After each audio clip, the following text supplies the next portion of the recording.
एक टीचर बच्चों को कृषि पर पाठ दे रही है। वो बताती हैं कि बीज हर खेती का आधार है और अच्छी फसल के लिए इसका सही चुनाव जरूरी है। ब्रेक में बच्चों इकट्ठा होता है और अपने नए ज्ञान पर चर्चा करता है। तुम्हें पता है कि सिर्फ एक बीज ही खेती में बड़ा बदलाव ला सकता है? हाँ, टीचर ने कहा कि अगर हम सही बीज चुने तो फसल मजबूत बन सकती है। स्कूल के बाद लड़की अपने पिता, जो एक किसान हैं, को क्लास में सीखी बातें बताती है। पापा, आपको पता है कि सही बीज कितना जरूरी होता है?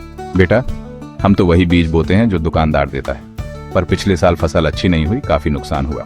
लड़की सोच में पड़ जाती है और उसे वो पोस्टर याद आता है जो उसने स्कूल जाते वक्त देखा था। पापा, मैंने गांव में प्रभात सीड्स का एक बड़ा पोस्टर देखा था। उसमें हरे भरे खेतों की तस्वीरें और खुश किसान थे। हमें वो बीज आजमाने चाहिए। अगले दिन पिता गांव के बाजार में जाते हैं और प्रभात सीड्स का पोस्टर देखते हैं। दूसरे किसानों को इसके बारे में बात करते हुए सुनकर वो दुकानदार से पूछते हैं, प्रभात सीड्स की यहाँ अच्छी साख है। ये खास तौर पर हमारे मिट्टी और मौसम के लिए बनाए गए हैं और कई किसानों ने इससे अच्छे नतीजे देखे हैं। पिता को यकीन हो जाता है और वो प्रभात सीड्स खरीद लेते हैं, इस बार एक बेहतर फसल की उम्मीद करते हुए। कुछ महीनों बाद लहलहाती फसलें नजर आ रही हैं।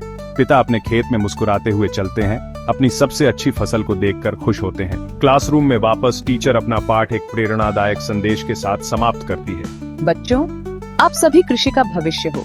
जैसे बीज फसल का आधार होते हैं, वैसे ही आपका ज्ञान और जिज्ञासा नए विचारों को जन्म दे सकते हैं, जो हमारे किसानों की मदद कर सकते हैं।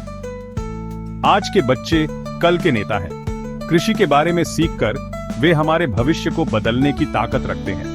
प्रभात सीड्स की ओर से बच्चों का दिन बधाई हो। कल के किसानों को सशक्त बनाने की ओर एक कदम।